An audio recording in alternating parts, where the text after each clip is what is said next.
زمین میں برابر کا شریک ہوں، حقدار ہوں، ہے یا نہیں؟ کہتے یا نہیں کہتے؟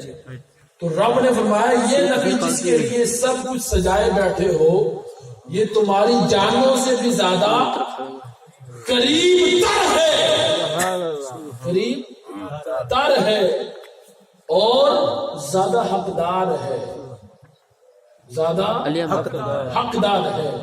جو آقا علیہ السلام کو اپنی جان سے بھی زیادہ قریب کر لے اور زیادہ حقدار سمجھے اپنے ہر کام پر، وہ صاحب ایمان ہو جاتا ہے۔ اور ایمان ہے کیا؟ یاد رکھیں، ایمان روزے کا نام نہیں ہے، ایمان نماز کا نام نہیں ہے، ایمان حج زکوٰۃ صدقہ و خیرات کا نام نہیں ہے۔ ایمان کیا ہے؟ ایمان کسی عمل کا نام نہیں، بلکہ ہر عمل ایمان کتاب ہے۔ سبحان اللہ۔ ہر عمل، اور جس کے پاس ایمان کی دولت ہو، ایمان کی دولت ہو، اس کا ہر عمل قبول ہو جاتا ہے۔ اور جس کے پاس ایمان کی دولت نہیں، تو بڑے بڑے سجدے کرنے والے، بڑے بڑے بیت اٹھا کر صبر کرنے والے آپ نے دیکھے ہوں گے، مگر ایمان کی دولت نہیں تو ہر عمل برباد ہو جاتا ہے، ہر عمل برباد ہو جاتا ہے۔ اب سوال یہ ہے کہ میں تفصیل میں نہیں جاتا کیونکہ وقت ہمارے پاس قلیل ہے، ایمان مختصر سمجھاتا ہوں۔ ایمان کیا ہے؟ اب یہ بتانے لگا ہوں، سنیے گا۔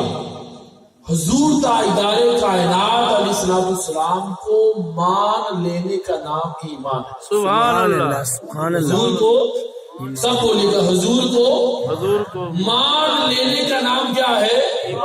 ایمان ہے۔ جس نے حضور کو مان لیا، اب ماننے سے مراد کیا ہے؟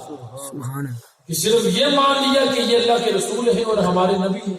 نہیں، ماننے سے مراد یہ ہے کہ جو کچھ انہوں نے کیا، جو کچھ انہوں نے حکم دیا، اور جس چیز سے روکا رک گئے، جس کا حکم دیا کر دیا، اپنا ہر کام ان کے تابع کر دیا اور مان لیا کہ جیسا انہوں نے کہا ویسا کرنا شروع کر دیا، تو اس کا ایمان کامل ہو گیا۔ بے شک، سبحان اللہ۔ اس کا ایمان مکمل ہے، اس کا ایمان مکمل ہے۔ اب کوئی کہے کہ رب پر ایمان، رب کو ماننا، اس کو ایمان کہتے ہیں۔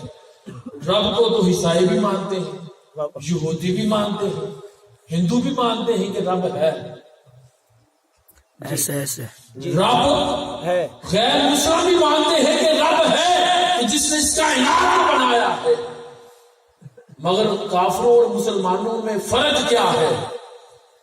فرق کیا ہے؟